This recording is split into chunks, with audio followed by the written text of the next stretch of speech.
നമസ്കാരം.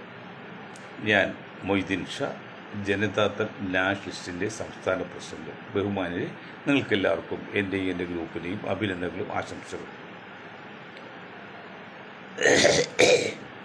ഞങ്ങൾ ഈ തലസ്ഥാനം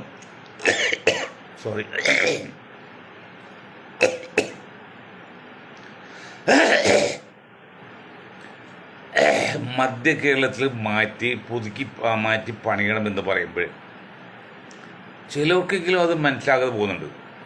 ബഹുഭൂരിപക്ഷം മനസ്സിലായിട്ടുണ്ട്. അപ്പം ഇന്ന് നമ്മുടെ സെക്രട്ടേറിയറ്റിൽ ക്ലോസറ്റ് പൊട്ടി ഒരു ജീവനക്കാരിക്ക് അപകടം പറ്റിയിട്ടുണ്ട്. എന്താ കാരണം? ഇതൊക്കെ പണ്ട് രാജാവിൻ്റെ കാലത്ത് 10-50 വർഷം മുൻപൊക്കെ, അല്ലെങ്കിൽ 10-100 വർഷം പഴക്കമുള്ള ബിൽഡിങ്ങാണ്. അതിങ്ങനെ മോഡിഫിക്കേഷൻ വരുത്തിയാണ് നിൽക്കുന്നത്. അതല്ലാതെ 30 ഏക്കറുള്ളൂ. ഇന്നത്തെ രീതിയിൽ നമുക്കൊരു 5000 ഏക്കറിൽ വേണം. ആന്ധ്രാപ്രദേശ് ഇപ്പോൾ 50,000 ഏക്കർ മാറ്റി വെച്ചേക്കുന്നത്. അത്രയും സൗകര്യം നമുക്കില്ല. അപ്പോൾ അതുകൊണ്ട് തലസ്ഥാനം മാറ്റേണ്ട ആവശ്യമാണെന്ന് പറയാൻ ചുരുക്കി പറഞ്ഞ് മാത്രമേ ഉള്ളൂ. മറ്റൊന്ന്, എം.ഐ. ഷാനവാസിൻ്റെ, കോൺഗ്രസ് നേതാവ്, ചരമവാർഷിക ദിനമാണെന്ന്. മറ്റ് നമ്മുടെ സിനിമാ നടൻ, നമ്മുടെ ബാലൻ നായരുടെ മകൻ മേഘനാഥൻ മരിച്ചു. അതായത് അവരെ നിത്യശാന്തി നേർന്നുകൊണ്ട് നമുക്ക് തുടങ്ങാം. കരുനാഗപ്പള്ളിയിൽ നിന്ന് ഒരു യുവതിയെ ചാലക്കുടിയടുത്തുള്ളൊരു പ്രാർത്ഥാലയത്തിൽ കണ്ട് നാട് വിട്ടിറങ്ങിയതാണ്. അതൊരു നോർമലായിട്ട് പോകും. മറ്റേതൊരു പെൺകുട്ടി മറ്റു ചില സമുദായങ്ങളിൽപ്പെട്ട ഒരു സ്ഥാപനത്തിൽ വന്നു പോയാൽ അതേക്കുറിച്ച് അന്വേഷിക്കാനും പിടിക്കാനൊക്കെ എത്ര അന്വേഷണ സംഘങ്ങളുണ്ടാവും. എന്തൊരു വിരോധാഭാസമാണ് ഇത്. കാസർഗോഡ് പറ്റോ ഒരുത്തൻ പാറക്കല്ല് വെച്ച് ട്രെയിൻ മറിക്കാൻ വേണ്ടി പിടിച്ച് ഇപ്പോൾ അമ്മയോ, ഞാൻ ലവ് ആയിരുന്നു, അതിൻ്റെ പ്രതിഷേധവും പിന്നെ ഒരു നേരം പോക്കും ചെയ്താൽ പറയാം, അതും കേസില്ല. ആ സ്ഥാനത്ത് വേറൊരു പേരുകാരനാണ് വന്നെങ്കിൽ, അത് വന്ന പേര് അഖിൽ തോമസ് ആണ്, അഖിൽ ജോസഫ്. വേറൊരു പേരുകാരനാണെങ്കിൽ ഏതെല്ലാം അന്വേഷണം ഏതെല്ലാം രീതിയിലാണ് വരുന്നത്. എന്ത് മാനവ കുലമേ, അല്ല ഇന്ത്യൻ പൗരന്മാരെ, കേരള മക്കളെ, നിങ്ങൾ എന്താണ് ചിന്തിക്കുന്നത്, എന്താണ് ചെയ്തു കൂട്ടുന്നത്? എന്നിട്ട് മാത്യു സാമുവൽ തൊട്ട് ഒരുത്തൻ്റെ ഫേസ്ബുക്കിൽ ഞാൻ കണ്ട്, അവനൊക്കെ പന്നി മാംസം വിൽക്കുക ഓരോരുത്തർ ഇഷ്ടമല്ലേ. കലൂർ മാർക്കറ്റിൽ പന്നി മാംസം പരസ്യമായിട്ട് വിൽപ്പാച്ചിട്ട് ഒരു 50 വർഷങ്ങളായിട്ടുണ്ട്. ഇയാൾ പന്നി മാംസം വിൽക്കാൻ മുസ്ലിങ്ങൾ സമ്മതിക്കില്ല എന്ന് പറയും. എന്തൊരു വിരോധാഭാസം! അത് തന്നെയല്ല അവൻ പറയുന്നതെന്നറിയോ? ഞാനൊക്കെ ഓരോരുത്തർ പറയണം, അറിയാം, അവനൊന്നും പറയാൻ പാടില്ല. പക്ഷെ അയാൾ വൃത്തിയിട്ടോട്ട് കേൾക്കുന്നത് അത് കൈകാര്യം ചെയ്യണം കായികമായിട്ട്. അതൊക്കെ പരസ്യമായിട്ട് ലഹളക്ക് പ്രോത്സാഹനം കൊടുക്കല്ലേ. കണ്ണിക്കൊണ്ടൻ്റെ കയ്യിൽ നിന്ന് കാശും വാങ്ങിച്ചിട്ട് നാട്ടിൽ അരാജകത്വം ഉണ്ടാക്കാൻ പോകല്ലേ. അതൊക്കെ ശരിയാണോ? എന്തെങ്കിലും മനസ്സിലാക്കാത്തത്? പാലക്കാട് ഇലക്ഷൻ കഴിഞ്ഞു. ആ ഇലക്ഷൻ വിട്ട് ഒരു കാര്യം പറഞ്ഞേക്കാം. ഇപ്പോൾ ഇത് ലോകമഹായുദ്ധം ഉണ്ടാവില്ലെന്ന് വിചാരിക്കാം, ഉണ്ടായില്ലെന്ന് വെച്ചു. എങ്കിലും റഷ്യയുടെ ദീർഘദൂര മിസൈലൊക്കെ ആണ് വിട്ടതായിട്ട് പറയുന്നുണ്ട്. അപ്പോൾ അതൊക്കെ ചെയ്ത് റഷ്യ ഉക്രൈനിൽ, ഞാൻ 2 ധ്രുവം സംസാരിക്കാം, 2 ധ്രുവങ്ങളെക്കുറിച്ച്, 2 രീതികളെക്കുറിച്ച്. റഷ്യ ഉക്രൈനിൽ ആക്രമണം നടത്തിയത് അത് എന്താണ് അന്യായമായി പോയെന്ന് ലോകത്തിലെ ഒരു വിഭാഗം പറയുന്നു. അതേ സ്ഥാനത്ത് അത് 2 രാജ്യങ്ങൾ തമ്മിലുള്ള യുദ്ധമാണ്, 2 രാഷ്ട്രങ്ങൾ തമ്മിലുള്ള യുദ്ധമാണ്, ഏതാണ്ട് ഒപ്പമുള്ള യുദ്ധമാണ്. 1000 ദിവസമായില്ലേ, എത്ര ലക്ഷം പേര് കൊന്നു.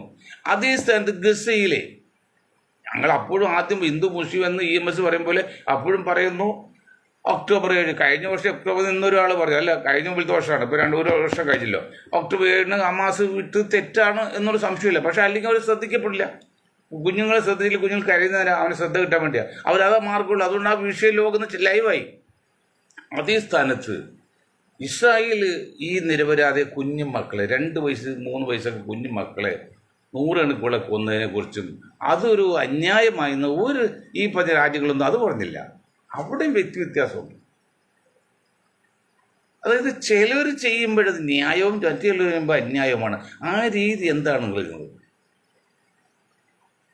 ഈ മാത്യു സാമുവലൊക്കെ പറഞ്ഞു കേട്ട് എത്ര കർശനമായിട്ടും ജാതീയമായി അദ്ദേഹം പറയുന്നത് ഹിന്ദുവും ക്രിസ്ത്യാനിയും ഒന്നാകണം എന്നിട്ട് മുസ്ലിങ്ങളെ ഒറ്റപ്പെടുത്തണം.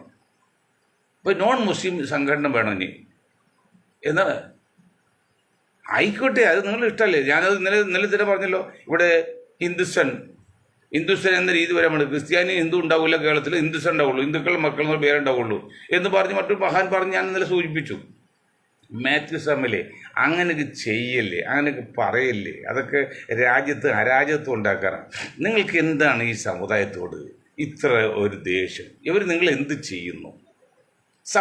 മുഴുവൻ സമ്പത്തും മാത്യു സാമുവലിലെ ആൾക്കാർ കയ്യേറി, ഇന്ത്യയിൽ കേരളത്തിൽ കയ്യേറി.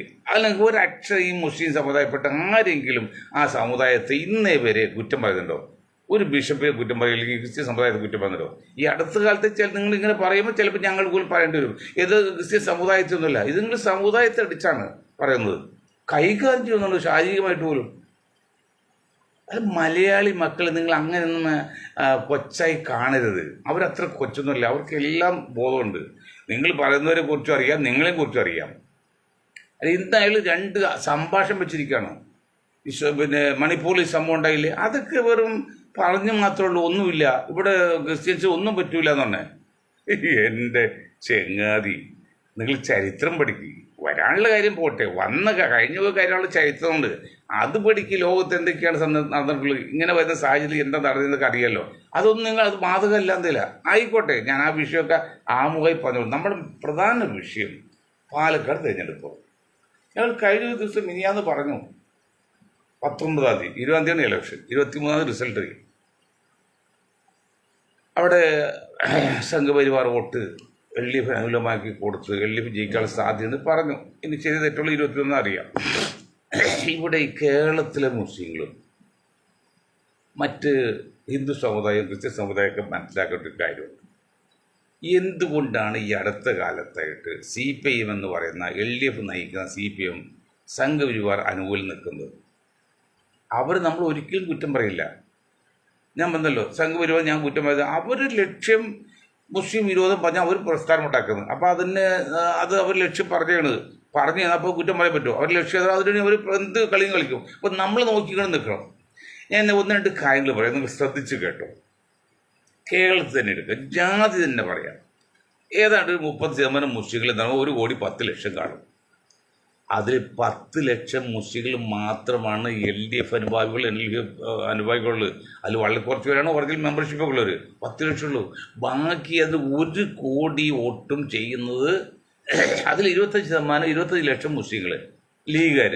ബാക്കിയുള്ള 25, 30, 65% മുസ്ലിങ്ങളും വോട്ട് ചെയ്യുന്ന കൈപ്പറ്റിക്ക് UDF-നാണ്. അത് കോൺഗ്രസ് നോക്കിയൊന്നുമില്ല, അത് മറ്റു ചില കാരണങ്ങളാണ്. അപ്പോൾ AKG സെൻറ്റർ റിസർച്ച് വിങ്, ഞാൻ അവർ കുറ്റപ്പെടുന്ന റിസർച്ച് വിങ്ങിന് തീരുമാനം അറിയുമോ? കഴിഞ്ഞ 2 ടേമായിട്ട്, പലപ്പോഴും അതെ, പ്രത്യേകിച്ച് കഴിഞ്ഞ 2 ടേമായിട്ട് ഒരു പാർലമെൻറ്റ് സീറ്റിലേക്ക് അങ്ങനെ വിട്ട് കിട്ടുന്നതാണ്. കാരണം ഇവിടെ കിട്ടിയത് എന്താണ് കാരണം? കഴിഞ്ഞ പ്രാവശ്യം അവിടെ CPM-ന് ജയിച്ച് കോൺഗ്രസ് സ്ഥാനാർത്ഥിയെ കോൺഗ്രസ് തോൽപ്പിച്ചുകൊണ്ട്, അല്ലെങ്കിൽ അവിടെ ജയിക്കില്ല. ഇന്നത്താണ് ഇപ്പോൾ പാലക്കാട് അല്ലെങ്കിൽ പട്ടാമ്പിയിൽ കിട്ടാൻ കാരണം ആ മനുഷ്യൻ രാജാവുകളെ ജയിച്ചു. ആ മനുഷ്യൻ്റെ ഒരു വ്യക്തിത്വമാണ്, സാധുവാണ്, ദലിതരാണ്, സാധുവാണ്, വലിയ കോമ്പറ്റീഷൻ മത്സരം ഉണ്ടായില്ല, അങ്ങനെ ജയിച്ച് കിട്ടുകയാണ്. അല്ലെങ്കിൽ 20 സീറ്റ് UDF-ന് പോകും. അപ്പോൾ അവരൊരു കാര്യം മനസ്സിലാക്കും, ഇത് ലീഗുകാരും മുസ്ലിം സമുദായവും വ്യക്തമായിട്ട് മനസ്സിലാക്കുക, മറ്റുള്ളവർ അതിനെക്കുറിച്ചൊന്ന് പഠിക്കുകയും ചെയ്യാം. അപ്പോൾ ഇത്രയെല്ലാം മുസ്ലിങ്ങൾക്ക് വേണ്ടി ആനുകൂല്യം ചെയ്തു കൊടുക്കുമെന്നാണ് ഇവിടെ ക്രിസ്ത്യൻകളും സഭയൊക്കെ പറയുന്നത്, RS പറയുന്നത്. എന്താണ് LDF അല്ലെങ്കിൽ Marxist communist party of India, communist party of India മുസ്ലിങ്ങൾക്ക് വേണ്ടി ഇന്ത്യയിൽ ചെയ്തത്, കേരളത്തിൽ ചെയ്തുകൊണ്ടിരിക്കുന്നത്? വ്യക്തിപരമായിട്ടോ അല്ലെങ്കിൽ അവർ മതപരമായിട്ടോ ഒരു കാര്യം ചെയ്തിട്ട് ഒരു ആനുകൂല്യം കൊടുത്തിട്ടില്ല. കഴിഞ്ഞ 8 വർഷമായിട്ട് കമ്മ്യൂണിസ്റ്റ് പാർട്ടി ഓഫ് ഇന്ത്യ അല്ലെങ്കിൽ CPM നയിക്കുന്ന LDF മുസ്ലിം സമുദായത്തിന് എന്ത് കൊടുത്തു പറഞ്ഞത്? എല്ലാം കൊടുത്തു എന്ന് വെള്ളാപ്പള്ളിയും പറയുന്നുണ്ട്, കണക്കുത്തിരിച്ചുകൊണ്ട് പറയാണ്. ഇവിടെ അവർ കൊടുത്തു എന്ന് പറയുന്നറിയോ? ഗസ സംഭവത്തിൽ, ഗസ എന്നുള്ളത് ഒരു ജാതി വിഷയമല്ല, അത് നിങ്ങൾ ജാതി ആക്കുകയാണ്. അത് ഗസ എന്ന് അവിടെ ക്രിസ്ത്യാനി യഹൂദിനൊക്കെ ഉണ്ടത്. അതൊരു സംഭവത്തിൽ പ്രചരണം 10 വോട്ട് കിട്ടാൻ വേണ്ടി CPM ചെയ്താണ്. ബട്ട് സദ്ദാമിന് വേണ്ടി വാദിച്ചില്ല EMS കാലത്ത്, അത് വിജയിക്കുകയും ചെയ്ത്. അതുപോലെ പിന്നെ ഈ പൗരത്വ അതൊക്കെ ഒരു ഇടതുപക്ഷ ഗവൺമെൻറ്റിൻ്റെ പിന്നെ ജനങ്ങളുടെ കടപ്പാട്, ബാധ്യതയാണ്, ഉത്തരവാദിത്തമാണ്. സാമ്രാജ്യത്വ ശക്തികളെ എതിർക്കുക എന്നുള്ളത് കമ്മ്യൂണിസ്റ്റ് പ്രധാന ലക്ഷ്യമാണ്. അത് കേരളത്തിൽ മുസ്ലിങ്ങൾക്ക് പ്രത്യേക ആനുകൂല്യം കിട്ടുന്നില്ല. അപ്പോൾ ഒരു ആനുകൂല്യം ഈ കഴിഞ്ഞ 8 വർഷത്തിനിടയിൽ LDF പിണറായി സർക്കാർ അതിന് ഒന്നും കൊടുത്തിട്ടില്ല എന്ന് പറയുമ്പോഴും മുസ്ലിങ്ങൾ കൊടുത്തതാണ് ആകട്ടെ. അപ്പോൾ മുസ്ലിങ്ങൾ എന്നിട്ട് മുസ്ലിങ്ങൾ LDFന് വോട്ട് ചെയ്യാത്തത് LDF വിരോധം കൊണ്ടല്ലെന്ന് ഞങ്ങൾ അത് പറഞ്ഞല്ലോ. ഞങ്ങൾ വളരെ വ്യക്തമായിട്ട് പറഞ്ഞു. ഞങ്ങൾ ഈ പറയുന്ന മുഴുവൻ പിന്നെ മനോജിൻ്റെ സഖാവ് മനോജിൻ്റെ അപ്പം കിട്ടുന്നുണ്ട്. നമുക്ക് അവരോട് പ്രത്യേക വെറുപ്പോ ഇഷ്ടക്കുറവൊന്നുമില്ല, നമ്മൾ പിണറായി സഖാവിൻ്റെ എതിർപ്പില്ല. പക്ഷെ അവരെ സംബന്ധിച്ച് അവർ അവരുടെ നിലനിൽപ്പില്ല വലുത്. ഈ ലോകത്ത് ഏറ്റവും കൂടുതൽ അടുപ്പമുള്ള അമ്മയും കുഞ്ഞും തമ്മിലാണ്. അത്രയും അച്ഛനും കുഞ്ഞും തമ്മിലില്ല. ആ കുഞ്ഞിനെ അമ്മയുടെ ജീവൻ പോകുന്നു കണ്ടാൽ കുഞ്ഞിനെ പോലും ഉപേക്ഷിക്കും. അങ്ങനെ ചരിത്രമുണ്ട്. അതാണ് സത്യം, ഫിലോസഫി, തത്വജ്ഞാനം. അപ്പോൾ മാർക്സിസ്റ്റ് പാർട്ടിയെ സംബന്ധിച്ച് അവരുടെ നിലനിൽപ്പാണ്. അല്ല, കേരളത്തിൽ മുസ്ലിങ്ങൾ നന്നാക്കുന്നില്ല. അപ്പം അങ്ങനെ നോക്കുമ്പോൾ കഴിഞ്ഞ 2 ടേമിലും മുസ്ലിങ്ങൾക്ക് വേണ്ടി ഇത്രയും വാദിച്ചു എന്ന് പറഞ്ഞിട്ടും ഒരു സീറ്റ് കിട്ടിയതിൻ്റെ കാരണം ഞാൻ പറയില്ല എങ്ങനെ കിട്ടിയില്ല. അപ്പോൾ അതുകൊണ്ട് ഇനി മുസ്ലിങ്ങളെ നമ്പിയിട്ട് കാര്യമില്ല. എന്താ കാരണം? മുസ്ലിങ്ങളെ സംബന്ധിച്ച് കമ്മ്യൂണിസ്റ്റ് വിരോധമല്ല, സംഘവിരോധമുണ്ട്. കാരണം മുസ്ലിങ്ങൾ ജീവിക്കാൻ നോക്കില്ല എന്ന് പറയുമ്പോൾ സ്വാഭാവികമായിട്ടും എന്നെപ്പോലെ മുസ്ലിമല്ല, ഞങ്ങൾക്ക് ദേശീയ ചിന്തിച്ചുകൊണ്ട് നമ്മൾ പ്രശ്നാധിഷ്ഠമാണ്, അല്ലാതെ വെറുപ്പില്ല. മറ്റ് സാധാരണ മുസ്ലിങ്ങൾ പ്രദേശമല്ല, RS വിരോധം തന്നെയാണ്. അവരെന്ത് പറഞ്ഞാലും വിരോധമാണ്. അങ്ങനെ വരുമ്പോൾ UDF തകർന്നു പോയാൽ പിന്നെ വരുന്നത് ആ സംഘവിരോധം നയിക്കുന്ന BJPയും പിന്നെ LDF ആണ്. അതുകൊണ്ട് എന്താ ചെയ്യുക? UDFന് തെറ്റുകൾ ഉണ്ടെങ്കിലും UDFന് സംരക്ഷിക്കേണ്ട ബാധ്യത കേരളത്തിൽ മുസ്ലിങ്ങൾക്ക് വന്നുപോയി. അവർ നിലനിൽപ്പിന് പ്രശ്നമായിപ്പോയി. അങ്ങനെ ചെയ്യേണ്ടി വരും, ചെയ്യുന്നു. ഇത് ഞങ്ങൾ പറഞ്ഞ പോലെ തന്നെ CPMനും മനസ്സിലായി. അപ്പോൾ CPM എന്താ ചിന്തിക്കുക?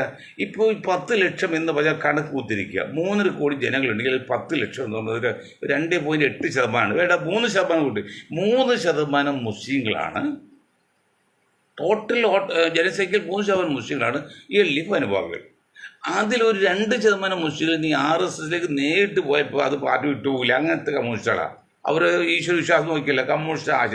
അവർ RSS ചേർന്നാലും BJP ചേർന്നാൽ പോലും അവർ പറയില്ല, അവർ ആ തത്വശാസ്ത്രം നിൽക്കണം. ബാക്കി 1% പുറത്തു പോകുള്ളൂ. ആ 1% പുറത്ത് പോകാൻ വേണ്ടി അവർക്ക് വേണ്ടി നിലകൊണ്ടാൽ അവർക്ക് പിടിച്ചു നിൽക്കാൻ പറ്റില്ല. അപ്പം എന്താ ചെയ്യുക? സംഘപരിവാറായിട്ടോ BJP ആയിട്ടോ ധാരണ അല്ലെങ്കിൽ അന്തധാര അല്ലെങ്കിൽ ഉണ്ടാക്കുക, അത് നിലനിൽപ്പ് വിഷയമാണ്. അങ്ങനെ ഉണ്ടാക്കിയാൽ, അതാ ഞാൻ പറഞ്ഞു, അങ്ങനെ ഉണ്ടാക്കിയാൽ വരുന്ന അസംബ്ലി തെരഞ്ഞെടുപ്പ്, അതിനുമ്പായിട്ട് പഞ്ചായത്ത് ഇലക്ഷൻ വരുന്നത്, തെരഞ്ഞെടുപ്പിൽ ഒരു 20-25 സീറ്റ്, അപ്രസക്തമായ സീറ്റ്, CPMനെ സംബന്ധിച്ച് വലിയ പ്രതീക്ഷയില്ലാത്ത 20 സീറ്റ്, അതിൽ CPMന് കണ്ണടക്കുകയും ബാക്കി 25 പോയി 115 115 സീറ്റിൽ സംഘപരിവാറിൻ്റെ വോട്ടുകൾ LDFനേക്ക് മാറ്റുകയും ചെയ്താൽ 20% വോട്ടുള്ള BJP അത് ശക്തി തന്നെയാണ്. അങ്ങനെ മാറ്റപ്പെട്ടാൽ 2026-ലും LDF തന്നെ ഭരണത്തിൽ വരാൻ സാധ്യതയുണ്ട്. ഇത് കോൺഗ്രസ്സുകാരെ നിങ്ങൾക്ക് എത്ര പേർക്ക് മനസ്സിലായിട്ട്? എന്താ നമ്മൾ പറഞ്ഞ ശേഷം പലരും പറഞ്ഞത്, ലീഗുകാരെ നിങ്ങൾക്ക് എത്ര പേർക്ക് മനസ്സിലായിട്ട്? നിങ്ങൾ ഇന്നത്തെ ഈ പ്രവൃത്തി കൊണ്ട് നിങ്ങൾക്ക് ഇനി അടുത്ത പ്രാവശ്യം ഭരിക്കാൻ പറ്റില്ലെന്ന്. താത്വികമായിട്ടുള്ള മാറ്റം വരുത്തി തരൂ. ആ മാറ്റം വരുത്തുക എന്ന് പറഞ്ഞാണല്ലോ, നിങ്ങൾ ഈ 35-40% വരുന്ന മുസ്ലിങ്ങളിൽ ഈ വെറും 25% ആകെയുള്ള മുസ്ലിങ്ങൾ 25% ഉള്ള ലീഗിനെ മാത്രം നമ്പിയാൽ നിങ്ങൾക്ക് വോട്ട് കിട്ടില്ല. ബാക്കി കിടക്കാണ് 65% പുറത്ത് കിടക്കാണ്. അപ്പോൾ അവർ നമ്മണെങ്കിൽ എന്താ ചെയ്തിട്ട് തങ്ങളുടെ വീട്ടിൽ പോയി കാൽ പിടിച്ചോ ചായ പിടിച്ചോ പോരാ സതീഷ, അല്ലെങ്കിൽ കുഞ്ഞാക്കാനെ പിടിച്ചാൽ പോരാ. അവരുടെ കയ്യിൽ ഇത് കെട്ട് മുഴുവൻ ഇല്ല, ചെറിയ ഭാഗമുള്ളൂ, ബാക്കി പുറത്ത് കിടക്കാണ്. അവർ നിങ്ങൾ കിട്ടി എന്താ വേണ്ടത്? ലീഗിൻ്റെ ആ 4-1 അവകാശം കൊടുത്ത കുഴപ്പമില്ല, ബാക്കി 4-3 അവകാശങ്ങളും ഈ സമുദായത്തിന് കൊടുക്കണം. എങ്കിലേ ആ സമുദായം ബ്ലോക്കായിട്ട് നിങ്ങൾ വോട്ട് ചെയ്യുള്ളൂ. ഇപ്പോൾ ഇന്ത്യയിൽ ചെയ്യുന്നില്ലേ, 20% മുസ്ലിങ്ങൾ ടോട്ടൽ ജനസംഖ്യയിൽ, എന്നൊരു 30 കോടി കണക്കാക്കുക. 30 കോടി ബ്ലോക്കായിട്ട് കോൺഗ്രസ് ചെയ്തിട്ടും രാഹുൽ ഗാന്ധി ചെയ്തിട്ടും, രാഹുൽ ഗാന്ധി പ്രിയങ്ക ഈ സമുദായത്തിന് വേണ്ടി എന്ത് ചെയ്യുന്നു? ഈ സമുദായത്തിൽ എത്ര നേതാക്കൾ വളർത്തിക്കൊണ്ടുവരുന്നു? ഏതെങ്കിലും ലഹള സ്ഥലത്ത് നിങ്ങൾ പോയിട്ടുണ്ടോ? ഇപ്പോൾ പാലക്കാട് ഇലക്ഷൻ, ഇത് വയനാട് ഇലക്ഷൻ, ഇനി ധൈര്യമായിട്ട് പറയാമല്ലോ, വയനാടൊക്കെ ജയിക്കും. അത് മണ്ടത്തരല്ലേ? അതുകൊണ്ടാണ് പറയുന്നത്, നിങ്ങൾ UDFൻ്റെയോ കോൺഗ്രസിൻ്റെയോ ചിന്താമണ്ഡലം പ്രാക്ടിക്കൽ അല്ല. പ്രാക്ടിക്കൽ അല്ല എന്ന് പറയാൻ കാരണം, ഇപ്പോൾ ഇലക്ഷൻ വരുമ്പോൾ അറിയാമല്ലോ, ആ സന്ദീപ് വാര്യരെ പോലെയുള്ള ഒരാളെ കോൺഗ്രസിലേക്ക് ഇലക്ഷന് മുമ്പ് എടുക്കേണ്ട ആവശ്യമില്ല. അതിൻ്റെ ഫലം എന്ന് വെച്ചാണ്ടല്ലോ, സംഘപരിവാരം അല്ലെങ്കിൽ BJPക്കോ അത് ദൂഷ്യമായിട്ടില്ല വന്നിരിക്കുന്നത് എന്നാണ് കണക്കിൽ പറയുന്നത്. അതിപ്പോൾ റിസൾട്ട് വരുമ്പോൾ അറിയാം. അപ്പോൾ ഏതായാലും അങ്ങനെ എടുത്തു ചാട്ടോ. പിന്നെ മറ്റേ സുധാകരൻ്റെ ബാബരി മസ്ജിദ് ഇഷ്യൂവിൽ അതൊക്കെ ജാംബുവിൻ്റെ കാലത്തുള്ള മറുപടിയൊക്കെ കേൾക്കുമ്പോഴേ നിങ്ങൾക്ക് വേണ്ടി വോട്ട് ചെയ്യാന്ന് വിചാരിക്കുന്ന മുസ്ലിങ്ങൾ ഒന്ന് പകച്ചു പോകും. അതല്ലെങ്കിൽ അവർ നിശബ്ദമാകും. അതാണ് വോട്ടിംഗ് ശതമാനം കുറേ അങ്ങനെയും കുറഞ്ഞിട്ടുണ്ട്. രണ്ട് കാരണം. ഒന്ന്, രഹസ്യമായിട്ട് പാലക്കാട് RSS പ്രവർത്തിച്ചത് LDF വോട്ട് ചെയ്യാനുള്ള പ്രധാനം. അത് കേട്ട് മടുത്ത് RSS വോട്ട് ചെയ്യാനേ പോയിട്ടില്ല. കുറച്ച് പേര് മുസ്ലിങ്ങൾ ഈ കോൺഗ്രസ് ഇങ്ങനെ കമ്മ്യൂണിസ്റ്റുകാർ ഇങ്ങനെ ചെയ്യുമ്പോൾ എന്തിനാ ഈ നയിച്ചിട്ട് പോകണമെന്ന് പോയിട്ടില്ല. അതാണ് വോട്ട് ശതമാനം കുറഞ്ഞത്. ഇതൊക്കെ വെച്ച് നോക്കുമ്പോൾ കോൺഗ്രസ് ധരിക്കുന്ന പോലെ അല്ല. ഇപ്പോൾ മഹാരാഷ്ട്ര ഇലക്ഷനൊക്കെ ഹരിയാന വന്നു. ഇന്നിപ്പോൾ രമേശ് പറഞ്ഞു, അതൊക്കെ അങ്ങനെ പറയും, ഞങ്ങൾ ജയിക്കട്ടെ, നമുക്ക് സന്തോഷമുള്ളൂ. ഇന്ത്യ മുന്നണിയോ കോൺഗ്രസ് മുന്നണി ജയിക്കും, നമുക്ക് യാതൊരു ഇഷ്ടക്കുള്ളിൽ മാത്രം നമ്മൾ താത്വികമായിട്ട് അനുഭവക്കാരാണ്. പക്ഷെ ഹരിയാന പോലെ നോക്ക്, റിസൾട്ട് വരുമ്പോൾ അറിയാം എന്താണ് തെറ്റെന്ന് കണ്ടുപിടിക്കാൻ പറ്റുന്നില്ല അവർക്ക്. ആൾക്കൂട്ടമാണ്, ആൾക്കൂട്ടം വോട്ടാവില്ല. കേരളത്തിൽ കോൺഗ്രസ് ഈ 60 ഇത്രയും ശതമാനം മുസ്ലിങ്ങൾ ബ്ലോക്ക് വോട്ട് ചെയ്തിട്ടുകൊണ്ടാണ് കഴിഞ്ഞ 2-3 ടേമായിട്ട്, അതിന് മുമ്പുള്ള ടേമിൽ ഭരണം കിട്ടി. എന്നിട്ട് എന്ത് ചെയ്ത്, കുറച്ച് ലീഗാണ് പങ്കെടുത്ത്, ബാക്കി രമേശ് ചെന്നിത്തല ഗ്രൂപ്പും കർണാടക അല്ലെങ്കിൽ ആന്റണി ഗ്രൂപ്പ് അല്ലെങ്കിൽ ഉമ്മൻചാണ്ടി ഗ്രൂപ്പ് പങ്കെടുത്ത് ഒരു പണിയെടുക്കാതെ ഒരു സമരം ചെയ്യാതെ അവർ പങ്കെടുത്ത് പിടിച്ചെന്ന്. ഇപ്പം അത് പറ്റുന്നില്ല. എന്താണ്, സംസ്കൃത സർവകലാശാല തുടങ്ങി 10,000 പേര് പോലും സംസാരിക്കുന്ന ഭാഷയാണ് കേരളത്തിൽ സംസ്കൃതം. ആ സംസ്കൃതത്തിൽ സർവകലാശാല തുടങ്ങിയത് ഈ കുഞ്ഞാക്കായും ടീമല്ലേ. അത് തുടങ്ങിയാൽ ഒരു തെറ്റ് നമ്മൾ പറയുന്നില്ല. കാരണം ഏത് ഭാഷ പഠിക്കുന്ന നല്ലതാണ്. പക്ഷെ അതേ കുഞ്ഞാക്ക എന്തുകൊണ്ട് അറബിക് സർവകലാശാല തുടങ്ങിയപ്പോൾ ചെയ്തില്ല എന്നുള്ള ആ ഒരു ദേഷ്യവും വൈരാഗ്യമാണ് മലബാറിലെ കുറേ മുസ്ലിങ്ങൾ മറച്ചു വോട്ട് ചെയ്ത്. അങ്ങനെയാണ് അങ്ങനെ 2-3% വോട്ട് ചെയ്തുകൊണ്ടാണ് ഈ 99 സീറ്റൊക്കെ LDFന് കിട്ടിയത്. കുഞ്ഞാക്കും കൂട്ടക്കൊന്നും ഇപ്പോഴും മനസ്സിലാകുന്നില്ല. ഇപ്പോഴും ഒരു സ്വപ്നത്തിലാണ്. അടുത്ത ഭാഗത്ത് തളിയിൽ കിട്ടുമെന്ന് വിചാരിച്ചിരിക്കുന്നത്. അങ്ങനെ കിട്ടാൻ സാധ്യമൊന്നുമില്ല. അങ്ങനെയൊക്കെ ഉണ്ടായതെങ്കിൽ നിങ്ങൾ ജോസ് മാണി പുറത്തേക്ക് ഇടുമോ? കോട്ടയം ജില്ലയിൽ മത്സരിക്കാൻ 4-5 സീറ്റ് ഉണ്ട് കോൺഗ്രസ്, അതുകൊണ്ട് ജയിക്കുമോ? അങ്ങനെ മാണിയെ വിട്ടില്ലേ. ആ ഇന്ത്യൻ നാഷണൽ ലീഗും റഹീമിൻ്റെ പാർട്ടി കണ്ടപ്പോൾ അവരെ എങ്ങനെ തോട്ടുകൂട്ടി ലീഗിനോട് പറഞ്ഞിട്ട് അതവിടെ പുറനിർത്തണ്ടേ? അതൊന്നും പറ്റില്ല. ഇപ്പം നമ്മുടെ അൻവർ പുറത്തുപോയി, അൻവർ കൂടെ നിർത്താൻ ശ്രമിക്കുന്നില്ലല്ലോ. അതിനെങ്ങനെ വരുന്നിപ്പം ചിലക്കര് അറിയാൻ പറ്റും. കാരണം അപ്പോൾ ലീഗിന് സമ്മതിക്കില്ല. മുസ്ലിം സമുദായത്തിന് ആരെങ്കിലും UDFിലേക്ക് വരാൻ ശ്രമിച്ചാൽ അവരൊന്നും മുസ്ലിം ലീഗ് തൊടിയിക്കില്ല. കാരണം അവർക്ക് പ്രസക്തി പോകുന്നത്. ബാക്കി സമുദായത്തിൽ ആര് വന്നാലും അവർ ദൈവമായി കണക്കാക്കും. അതിൽ അതാണല്ലോ ഇപ്പോൾ ഫിഷാടിയല്ല മറ്റേ വാര്യർക്ക് എത്ര ശക്തമായിട്ടുള്ള കുഞ്ഞാക്കായും തങ്ങളും പറയുന്നത്, ഉളുമ്പുണ്ട്, എന്തെങ്കിലും ബുദ്ധിയുണ്ട് നിങ്ങൾക്ക്, നിൽക്കട്ടെ എന്നല്ലേ പറയുന്നുണ്ട്. വരട്ടെ, നമുക്ക് ആലോചിക്കാം. നിങ്ങളെ കാണുമെന്ന് പറഞ്ഞപ്പോൾ എന്താ ചെയ്തത്? നിങ്ങൾ ഇതിന് പറയരുത്, ഓക്കെ വരട്ടെ നമുക്ക് കാണാം, ഇലക്ഷൻ കഴിയട്ടെ എന്ന് പറഞ്ഞിരുന്നെങ്കിൽ ആ വോട്ട് കുറച്ച് പോകില്ല. ഇത് കുറച്ച് വോട്ട് പോകും. ഹിന്ദു അനുഭാവികളെ കോൺഗ്രസിൽ കുറേ വോട്ട് BJPക്ക് അല്ലെങ്കിൽ BJP പറഞ്ഞ LDFിന് പോയിട്ടുണ്ട്. അതിനിപ്പോൾ UDF ഞങ്ങൾ വന്നില്ല, LDFിൽ വോട്ട് പോലും എനിക്ക് കിട്ടിയിട്ടുണ്ടെന്നാണ് ഞാൻ പറയുന്നത്. ഇന്നിപ്പോൾ 21 നാളെ ഒരു ദിവസം കൊണ്ട് വെള്ളിയാഴ്ച, മറ്റന്നാൾ 10-11 മണി ഞാൻ അറിയുള്ളൂ. വോട്ട് പെട്ടി കിടക്കാണ്. ഞങ്ങൾ മുമ്പാണ് പറയുന്നത്, അല്ലാതെ ഊഹം പറയുന്നില്ല. ാകുമ്പോൾ അറിയാം അതെല്ലാം ക്ഷീണം ചെയ്തിട്ടുണ്ട്. അപ്പോൾ മുസ്ലിം ലീഗിനെ കൊണ്ട് നമ്മെ കൊണ്ട് മാത്രം ഈ UDFിന് ഭരിക്കാമെന്ന് വിചാരിക്കരുത്. ബാക്കി മുസ്ലിങ്ങൾക്ക് മാന്യമായി ജനസംഖ്യയ്ക്ക് ആനുപാതികമായിട്ടുള്ള സഹായം ചെയ്ത് കൊടുത്താൽ മാത്രമേ ആ വിങ് കൂടെ നിൽക്കുകയുള്ളൂ. അതല്ലെങ്കിൽ അപകടമാണ്. ഇപ്പോൾ വക്കഫ് പ്രശ്നത്തിൽ തന്നെ തീവട്ടിക്കൊല്ലം നടക്കുന്നത്. ഇപ്പോൾ കുഞ്ഞാക്കൈ വെക്കുക, അവർക്ക് വിട്ടുകൊടുക്കുക, എത്ര ഉത്സാഹം കാണിക്കുന്നത്. വക്കഫ് ചെയ്ത ഭൂമി വിട്ടുകൊടുക്കുക, നിങ്ങൾ സഭാ നേതൃത്വം സംസാരിക്കുന്നത്, നിങ്ങൾക്ക് ആര് അവകാശം തന്നു? ഇതാണ് കേരളത്തിൽ മുസ്ലിങ്ങൾ ചോദിക്കുന്നത്. നിങ്ങൾക്ക് ആര് തന്നു? വക്കഫ് ചെയ്ത ഭൂമി അള്ളാഹുവിൻ്റെ അല്ലേ? അതിനുവേണ്ടി മധ്യസ്ഥ വഹിക്കാൻ നിയമത്തെ വഴിക്ക് വോട്ടെന്ന് പറയാം. പണ്ട് നരസിംഹാവ് പറഞ്ഞ പോലെ നിയമ വഴിക്ക് വിട്ട് നിങ്ങൾക്ക് പറയാൻ കുഴപ്പം, നിങ്ങൾ രാഷ്ട്രീയ കക്ഷിയാണ്. അല്ല, നിങ്ങൾ പോയി ഒത്തുകൂടി അത് പരിഹരിക്കാന്ന് പറയും. നിങ്ങൾക്ക് എന്താ അവകാശമായി? 50,000 കോടി രൂപയുടെ സ്വത്ത് അന്യാധീനപ്പെട്ട് പോവാണ്. അത് കൂട്ടുന്നുകൊണ്ട് സമാധാനം ഉണ്ടാക്കാൻ നിൽക്കുന്ന നിങ്ങൾ എന്ത് സമുദായ സ്നേഹിക്കുക? കർശനമായിട്ടും ശക്തമായിട്ടും ഒരു താക്കീതല്ല, ജനങ്ങൾക്ക് വേണ്ടിയാ പറയുന്നതല്ല, മൊയ്തീൻ ഷായുടെ കഴിവല്ല, കേരളത്തെ ജനങ്ങൾക്ക് വേണ്ടിയാ. ഇപ്പം ഇത് എന്നെ പിന്നെ കേരള കൗമുദിയുടെ അവർ ലേഖനം വായിച്ചില്ലേ? അവരെന്താ പറഞ്ഞു? വഖഫ് ചെയ്ത ഭൂമിയാണ് രേഖയുണ്ട്, അത് വഖഫ് ചെയ്ത ഭൂമി ആ സമുദായത്തിൽ കൊടുക്കുന്നതിനാണ് കേരള കൗമുദി പോലും പറയുന്നത്. SNDP അവിടെ സമ്മതിച്ചു പോയില്ല സപ്പോർട്ട് ചെയ്യാൻ വേണ്ടി. കേരള കൗമുദിയായിട്ടാണ് ഈ ഒരു ഭാഗത്തിൻ്റെ ഇല്ലേ മരിച്ച മണിസാറിൻ്റെയൊക്കെ. അപ്പം അതുകൊണ്ട് കാര്യങ്ങൾ ആലോചിക്കാതെ നിങ്ങൾ ഞഞ്ഞാമിഞ്ഞ പറഞ്ഞ് ചില സാധ്യതയ്ക്ക് വേണ്ടി പ്രശ്നം ഒഴിവാക്കാൻ വേണ്ടി അന്യാധീനപ്പെട്ട് കടഞ്ഞാൽ കേരള ജനത സമ്മതിക്കില്ലെന്നേ. അതൊരു കാര്യമുണ്ട്. പണ്ട് എന്തും പറഞ്ഞാൽ നിങ്ങൾ കോഴിക്കോട് നോട്ടീസ് അടിച്ചിറക്കും പച്ചമഷിയിൽ, അത് പള്ളിയിൽ വായിക്കും, ആ ശരി ഓക്കെ. ഇന്നതല്ല. ഇന്ന് ജനങ്ങൾ ബോധവാനായി, പ്രത്യേകിച്ച് മുസ്ലിം സമുദായം ബോധവാനായി, യുവതലമുറ പ്രത്യേകിച്ചും. അവർ ഒരു ഫയൽ വരുമ്പോൾ അതിന് ബാക്ക് ഫയൽ വരാൻ പറയും, എന്നിട്ട് അത് നോക്കിയിട്ടാണ് ഒപ്പിടുള്ളൂ. അല്ല, ഇപ്പം മുഖ്യമന്ത്രിയെ കുറിച്ച് പറയുമ്പോൾ ഏത് വല്ലാസ് ഒപ്പിട്ടാൽ മുഖ്യം ഒപ്പിട്ട് കൊടുക്കാൻ വായിച്ചു നോക്കാൻ സമയമില്ല, വായിക്കാൻ പറ്റുകയില്ല. അങ്ങനെയല്ല ചെയ്യുന്നത് ഇപ്പോഴത്തെ മുസ്ലിം തലമുറ. നിങ്ങൾ അവരെ അണ്ടർ എസ്റ്റിമേറ്റ് അറിയരുത്, നിങ്ങൾ അവരെ കൊച്ചാക്കരുത്. അവർ വിവരമുള്ളവർ, ബുദ്ധിയുള്ളവരുടെ സമാധാന പ്രേമികളാണ്, രാജ്യസ്നേഹികളാണ്. ഒരു 10, 100, 1000, 10,000 പേരിൽ ഇപ്പോൾ തീവ്രവാദികളും വർഗീയവാദികളുണ്ടായിരിക്കാം.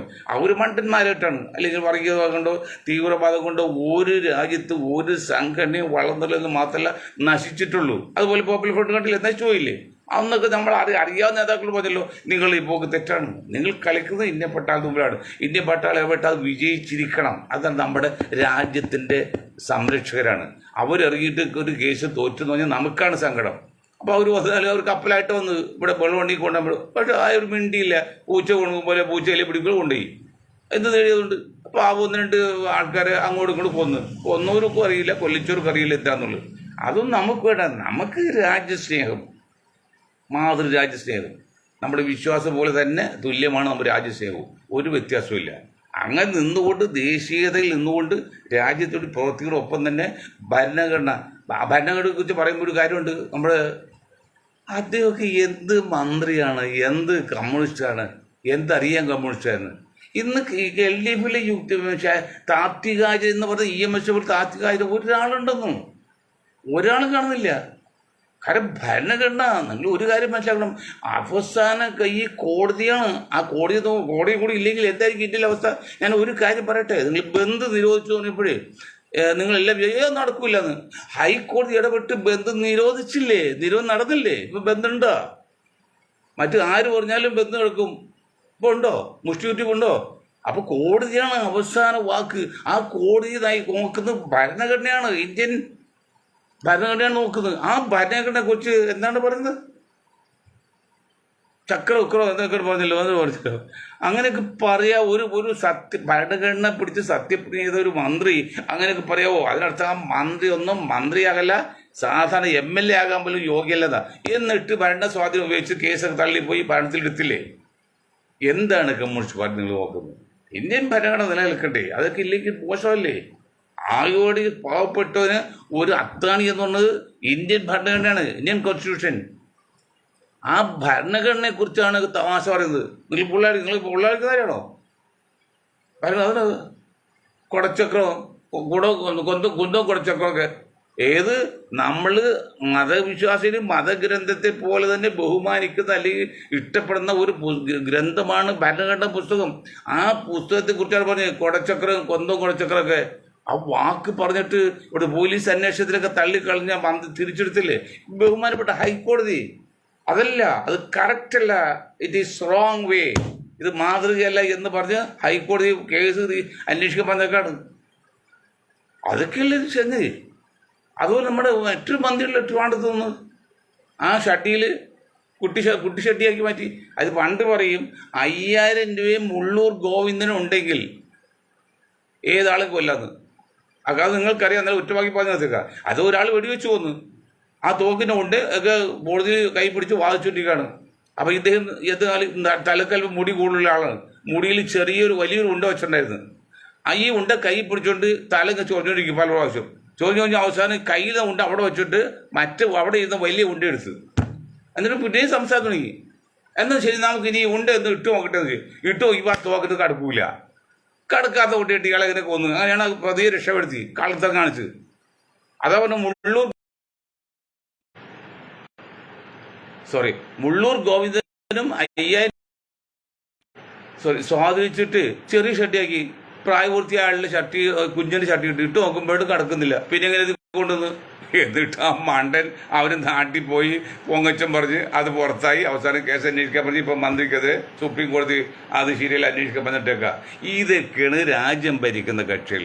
ആ കേസൊക്കെ ഉണ്ടെന്ന് അറിഞ്ഞിട്ടും ഇത്രയും വൃത്തികേട് കാണിച്ചൊരു വക്കീലേക്ക് മന്ത്രിസഭയിൽ എടുക്കാന്ന് പിണറായി സഖാവ്, LDFൻ്റെ നേതാക്കളെ, നിങ്ങൾക്കൊക്കെ എന്ത് മാനുഷിക പരിഗണന, എന്ത് തത്വജ്ഞാനം, അല്ലെങ്കിൽ എന്ത് ഒരു മാതൃകയാണുള്ളത്, എന്ത് കൾച്ചറാണുള്ളത്? അയാൾക്ക് എടുക്കാവോ? അത്രയും ദ്രോഹം ചെയ്തല്ലേ? അതറിയാൽ നിങ്ങൾക്കറിയാലോ, ഇല്ലെങ്കിൽ സ്പെഷ്യൽ ബ്രാഞ്ച് നിങ്ങൾക്കറിയാലോ. ഞാൻ ഒരു കാര്യം പറയാം, ഹൈക്കോടതിയിൽ ജഡ്ജി ലിസ്റ്റിൽ വന്ന ഒരാൾ പാവം വക്കീൽ പണി ചെയ്ത സമയത്ത് ജർമ്മനിയിൽ നിന്ന് വന്ന ഒരാൾക്ക് പാസ്പോർട്ട് ഒപ്പിട്ട് കൊടുത്തു, വന്നതായിട്ട് ഒപ്പിട്ട് കൊടുത്തു. പക്ഷെ അദ്ദേഹം ഇന്ത്യയിൽ വന്നിട്ടില്ല. ആ കേസ് അവർ കിടന്നത് ജഡ്ജി ആയപ്പോൾ ഈ കേസ് സ്പെഷ്യൽ ബ്രാഞ്ച് റിപ്പോർട്ട് കൊടുത്ത്. ഇത് കണ്ടുകൂടി ആ മനുഷ്യൻ ട്രെയിനിൽ പോയിട്ട് ആലുവപ്പുഴയിൽ വീണ് മരിച്ച് ആത്മഹത്യ ചെയ്ത്. പാവം മനുഷ്യൻ. അന്ന് 10,000 രൂപ വലിയ സംഖ്യയല്ലേ? 30-40 വർഷം മുമ്പ് നടന്നപ്പോൾ ഇല്ല, മരിച്ചിട്ട് 15 വർഷമായി തോന്നും. അത് അതിന് നാണക്കേടല്ലേ? അതുകൊണ്ട് ആ ആത്മഹത്യ ചെയ്ത്. അതുപോലെയാണ്. അതൊക്കെ അറിയില്ല നിങ്ങൾക്ക്. സ്പെഷ്യൽ ബ്രാഞ്ച് കിട്ടില്ലേ? നിങ്ങൾ പോലീസ്. അപ്പോൾ ഇവിടെയുള്ള പോലീസ് ഉദ്യോഗസ്ഥന്മാരൊക്കെയാണ്, പ്രധാന ചില ഉദ്യോഗസ്ഥന്മാരൊക്കെയാണ് ഈ മോഡി സർക്കാരും BJP പിണറായിയൊക്കെ ആയിട്ട് ബന്ധപ്പെട്ട് വന്നത്. ആ ബന്ധപ്പെടുന്നതിൻ്റെ പരിണിത ഫലമാണ് ഇപ്പോൾ ജനതാദൾ യെസ് വന്നിട്ട് യാതൊരു നടപടിയെടുക്കാത്തും ഇപ്പോൾ BJPയുടെ സഖ്യം വരാൻ പോകുന്നു. വരട്ടെ. അപ്പോൾ രണ്ട് മുന്നേ അവസരിക്കുമല്ലോ. ഏതായാലും കോൺഗ്രസ് BJPയുടെ സഖ്യം ഉണ്ടാക്കാൻ ശ്രമിക്കലാന്ന് പറഞ്ഞു. ദേശീയ പറ്റില്ല. എന്നാൽ കമ്മ്യൂണിസ്റ്റ് പാർട്ടി ഉണ്ടാക്കട്ടെ, അവർ ഭരിക്കട്ടെ. അപ്പോൾ രണ്ട് മുന്നണിയും അത് ഇപ്പോൾ പ്രശ്നം നിന്നല്ലോ. ഇപ്പോൾ കോൺഗ്രസ് LDF അടുക്കാൻ പറ്റാത്ത ഈ വിഷയങ്ങളുകൊണ്ട് ആ രണ്ട് മുന്നണിയായിട്ട് മുന്നോട്ട് പോട്ടെ, ആയിട്ട് ഭരിക്കട്ടെ, ഭൂരിപക്ഷം കൊണ്ട് ഭരിക്കട്ടെ. ഇതൊക്കെയാണ് സംഗതി. അപ്പോൾ അതുകൊണ്ട് CPM ഇനി നിങ്ങൾ ന്യൂനപക്ഷങ്ങൾക്ക് മുസ്ലിങ്ങൾ നമ്പിയിട്ട് കാര്യമില്ല. നിങ്ങൾക്ക് വേണ്ടി അവർ വാദിക്കാൻ പറ്റില്ല. അവർ നിലനിൽപ്പിന് പ്രശ്നമുണ്ട്. അതുപോലെ CPM മുസ്ലിങ്ങൾക്ക് CPM വോട്ട് ചെയ്യാൻ പറ്റില്ല. അത് CPM വിരോധം കൊണ്ടല്ല, ഇങ്ങനെ അവർ നിലനിൽപ്പിന് പ്രശ്നം. അപ്പോൾ രണ്ട് കാര്യമാണ്. ഒന്ന്, CPMൻ്റെ കുറ്റം കൊണ്ടല്ല ഈ മുസ്ലിങ്ങളെ അകറ്റി നിർത്തത്, അവരുടെ നിലനിൽപ്പാണ്. അതുപോലെ മുസ്ലിങ്ങൾ UDF വോട്ട് ചെയ്തത് CPM വിരോധം കൊണ്ടുമില്ല. അത് പരസ്പര വിരോധമൊന്നും വേണ്ട, അത് കാലഘട്ടത്തിന് അനിവാര്യതയാണ്. അതുകൊണ്ടാണ് ഇത് രണ്ടും കൂടി ചെയ്യുന്നത്. തെറ്റില്ലാതെ തന്നെ അവർ ചെയ്യേണ്ടി വരുന്നു. ഇങ്ങനെയൊക്കെ മനസ്സിലാക്കിയിട്ട് ബുദ്ധിപൂർവ്വം മുന്നോട്ട് പോയാൽ നിങ്ങൾക്ക് നമുക്ക് നല്ലതെന്ന് പറഞ്ഞുകൊണ്ട് ഞാൻ എൻ്റെ വാക്കുകൾ നിർത്താൻ. നിങ്ങൾക്ക് ഒരായി നന്ദി. ജയ് ഹിന്ദ്.